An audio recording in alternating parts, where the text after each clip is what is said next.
Good morning everyone.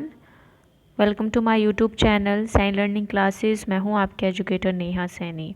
तो आज हम बात करेंगे गोल्डन एज ऑफ माइक्रोबायोलॉजी की। फर्स्ट पार्ट इसका अपलोड हो चुका है, जिसके अंदर हमने गोल्डन एज ऑफ माइक्रोबायोलॉजी में लुईस पास्चर एंड जॉन टिंडल को कंप्लीट कर लिया था। आज हम बात करने वाले हैं Robert Koch and coach postulates, and आगे जो आपका रहता है उसको हम कंप्लीट कर लेंगे गोल्डन एज ऑफ माइक्रोबायोलॉजी में, और आपकी जो हिस्ट्री है वो कंप्लीट हो जाएगी लास्ट 20th सेंचुरी पे, जो कि आज हम कवर करेंगे। Okay, so golden age of microbiology की अगर मैं रिवाइज़ कराऊँ तो ये एक ऐसी एज थी जिसके अंदर बहुत सारा डेवलपमेंट हुआ माइक्रोबायोलॉजी के अंदर, और बहुत इंपॉर्टेंटली रोल रहा है Lewis pasture and Robert Koch का।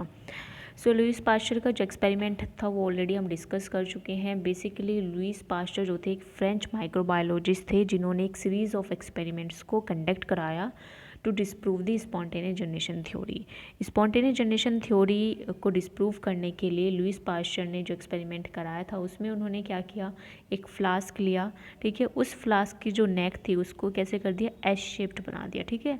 सो ड्यू टू एक्स शेप्ड, तो जब ये इसको हीट करते हैं, यहाँ पे जो ब्रोथ मीडिया इसको हीट करते हैं, और ये एस शेप के होने की वजह से नेक की, तो जितने भी डस्ट पार्टिकल्स हैं एयर से, जो इतने भी डस्ट पार्टिकल्स माइक्रोब्स आ रहे हैं, वो सभी क्या हो रहे हैं, ड्यू टू ग्रेविटी इस नेक के ऊपर ही स्टिक हो जा रहे हैं, ठीक है। यानी कि यहाँ पर इस वाले पार्ट के अंदर ही वो स्टिक हो जा रहे हैं, वो अंदर जो माइक्रोबियल आपने ग्रोथ रखी हुई है उसके अंदर वो एंटर ही नहीं कर पा रहे हैं, तो जिस वजह से माइक्रोबियल ग्रोथ नहीं होती है।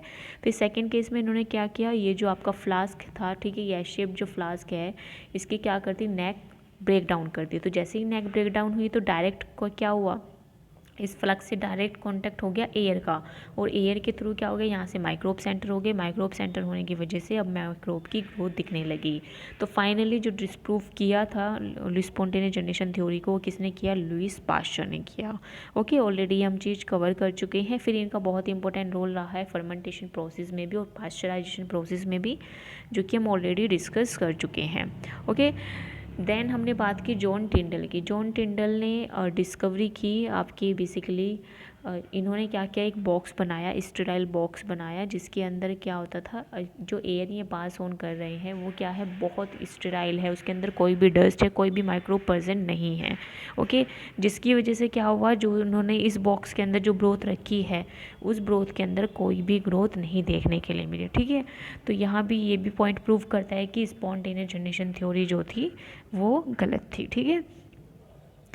नेक्स्ट है इनका जॉन टिंडल का बहुत इंपॉर्टेंट कंट्रीब्यूशन रहा है टिंडलाइजेशन में, जो कि आपके एग्जाम पॉइंट ऑफ व्यू से बहुत ज़्यादा इंपॉर्टेंट है, क्योंकि क्वेश्चन पूछा जाता है कि टिंडलाइजेशन जो प्रोसेस है वो किसने दिया है, ठीक है। तो किसने दिया है, जॉन टिंडल ने दिया है। He discovered highly resistant bacteria structure later known as endospore. इन्होंने डिस्कवर की थी हाईली रेजिस्टेंट बैक्टीरिया स्ट्रक्चर को, जिसको हम बोलते हैं एंडोस्पोर, ठीक है। फिर इनका जो टिंडलाइजेशन का कॉन्सेप्ट है वो क्या था, देखो बेसिकली जब हम पास्चराइजेशन करते हैं या कोई भी चीज़ को बॉईल करते हैं, तो उस टाइम पे क्या होता है, अगर आप किसी भी चीज़ को बहुत ज़्यादा हीट कर देते हैं तो उसकी वजह से आपका जो टेस्ट है फूड का वो क्या हो जाता है, चेंज हो जाता है, ठीक है। आपके माइक्रोब्स तो किल हो जाएंगे, लेकिन जो टेस्ट है फूड का वो क्या हो जाएगा, चेंज हो जाएगा। तो इसी में इन्होंने बताया कि अगर हम पास्चराइजेशन प्रोसेस में भी क्या होता है, पूरी तरह से जो माइक्रोब्स है वो किल नहीं होते हैं, जैसे कि इन्होंने बताया था एंडोस्पोर के बारे में, ठीक है।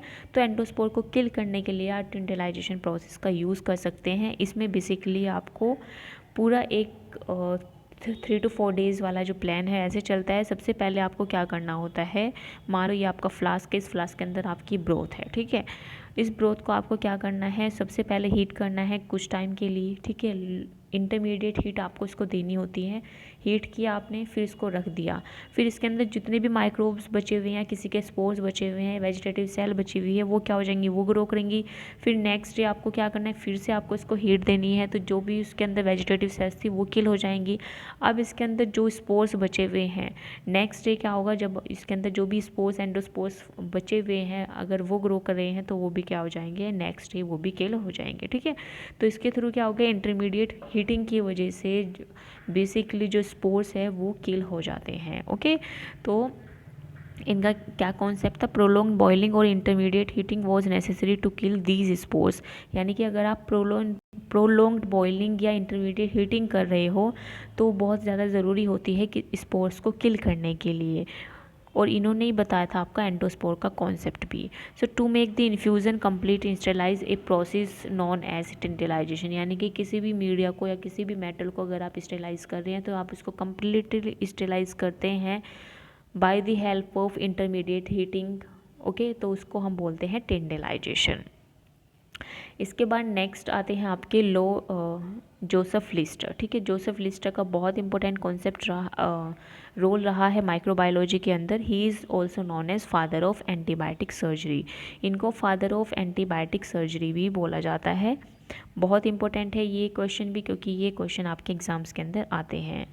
जो जोसेफ लिस्टर थे उन्होंने क्या दिया था, एंटीसेप्टिक सर्जरी का कॉन्सेप्ट दिया था। कि बेसिकली देखो क्या होता है कि पहले के टाइम में क्या होता था, कोई भी चोट लग जाती थी तो हम वेद को बुलाते थे, और ऐसे ही जो भी सर्जिकल इंस्ट्रूमेंट्स भी इतने ज़्यादा नहीं थे तो ऐसे ही हम चीर फाड़ करते थे। तो इस वजह से क्या होता था, वो चोट जो है खुली हुई रहती थी। ठीक है, अगर आप उसमें अनस्टेराइल कोई भी सर्जिकल इंस्ट्रूमेंट यूज़ कर रहे हैं या आप खुली जगह पे उसको बिना एंटीसेप्टिक यूज़ करे वाउंड को आप ऐसे ही यूज़ कर रहे हैं कोई भी इंस्ट्रूमेंट, तो उसकी वजह से क्या होता था, वो उस चोट के बहुत ज़्यादा घाव हो जाते थे। और मे भी मान लो किसी के पैर में चोट लगी हुई है, उसका पैर भी काटना पड़ जाता था। ठीक है, तो इस तरह की बहुत ज़्यादा उस टाइम पे चलता था। तो जोसेफ लिस्टर ने एंटीसेप्टिक सर्जरी, यानी कि जो आप सर्जिकल इंस्ट्रूमेंट यूज़ कर रहे हो आप उसको एंटीसेप्टिक करके यूज़ करो, यानी कि उसको फ्री फ्रॉम माइक्रोब्स अगर आप यूज़ करते हो तो जो आप पेशेंट को हील करने के लिए जो आप इंस्ट्रूमेंट्स यूज़ कर रहे हो, जो आप उसको हील करने की जो लोग पट्टियाँ कर रहे हो,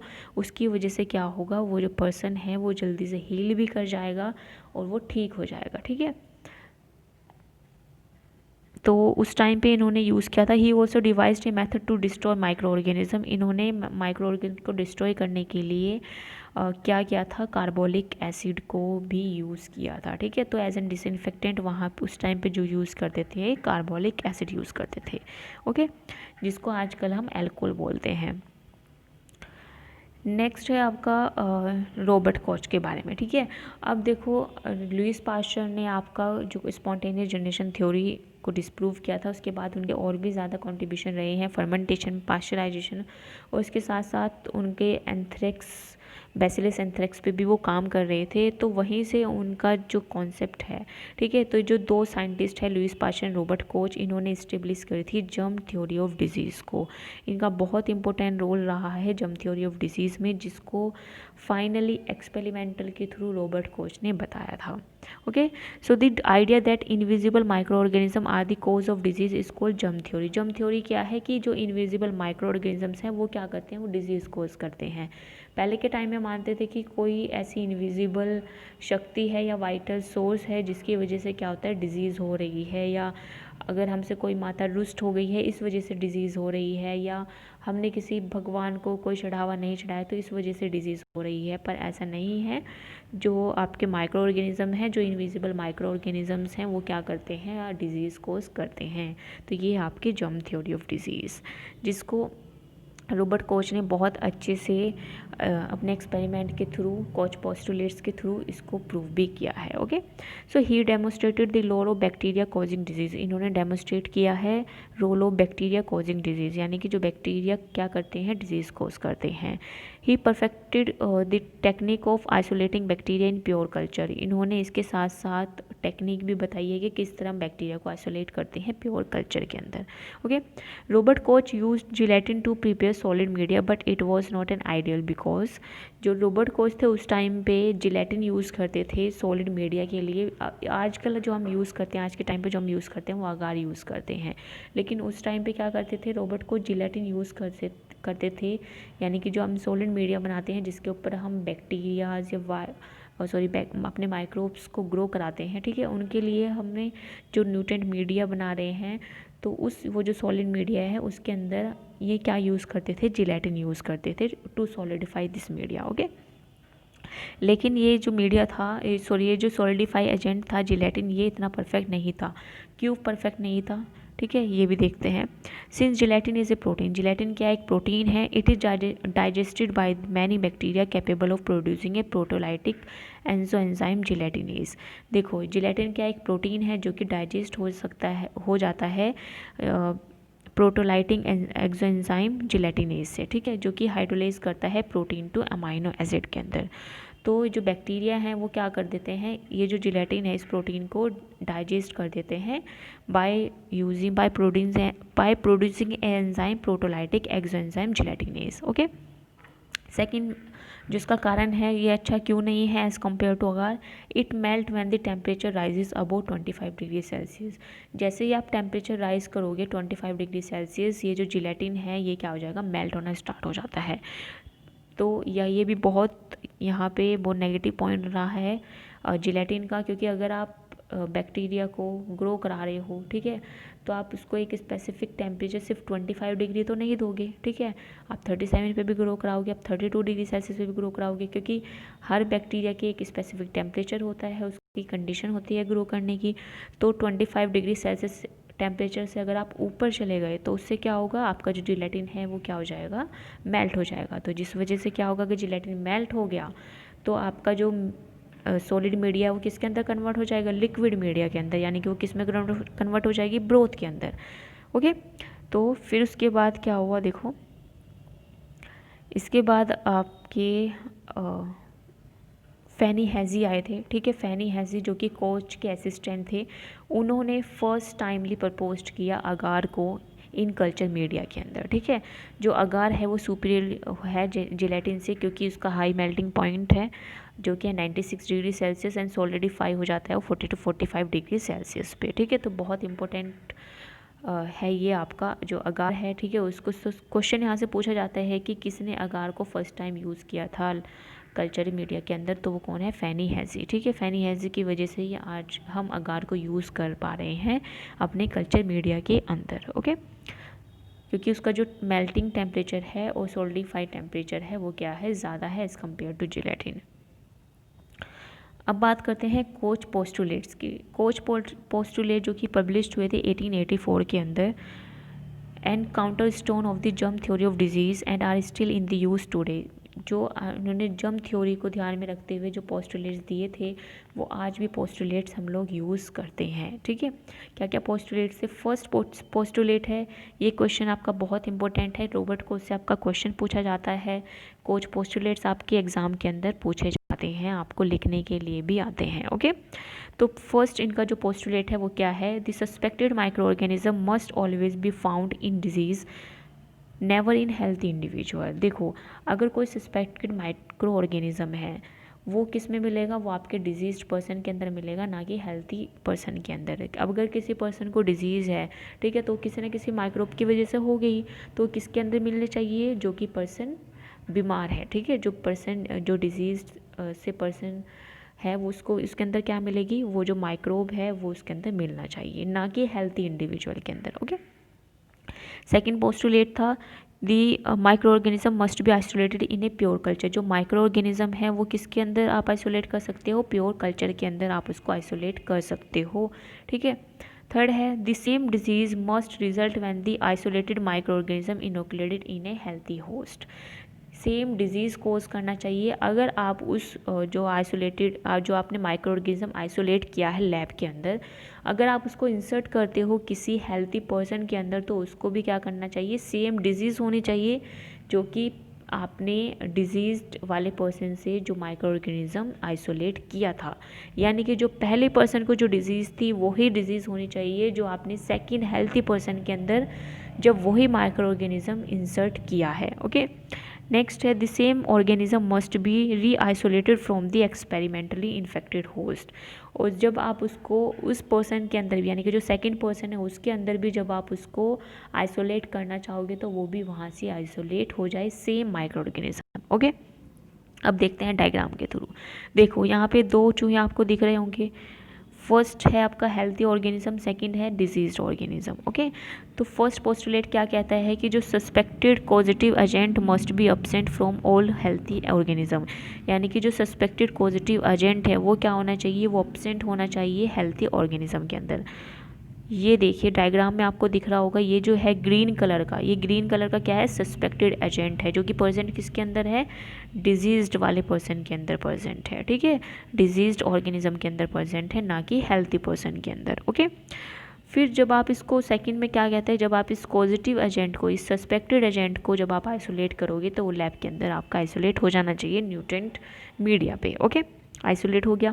थर्ड वन क्या कहता है कि जब आप ये जो आइसोलेट कल्चर, आपने जो आइसोलेट जो कल्चर को आपने आइसोलेट किया है, जो माइक्रोब को आपने आइसोलेट किया है, जब आप उसको इंसर्ट करोगे किसी हेल्थी पर्सन के अंदर, तो उस हेल्थी पर्सन के अंदर भी वही डिजीज़ होनी चाहिए जो कि फर्स्ट वाले को हुई थी, ठीक है।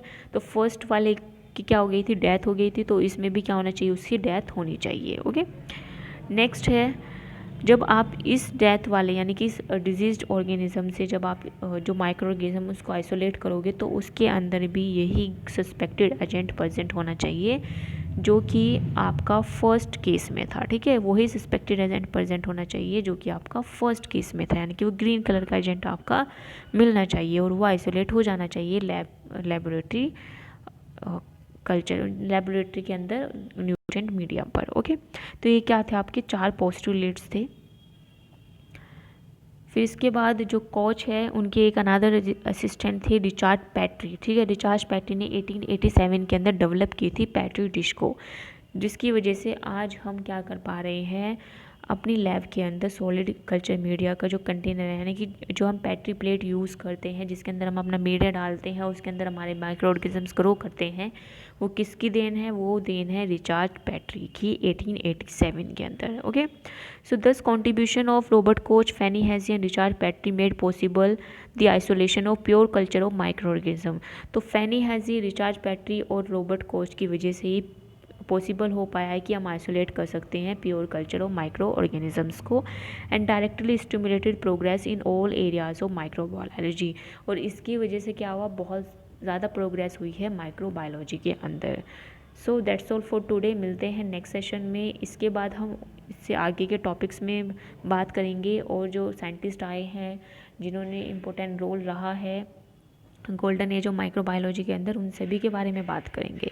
Okay, so I hope you like it. अगर आपको वीडियो पसंद आई है तो लाइक ज़रूर करना, सब्सक्राइब करना और शेयर करना। मिलते हैं नेक्स्ट सेशन में। Thanks for joining.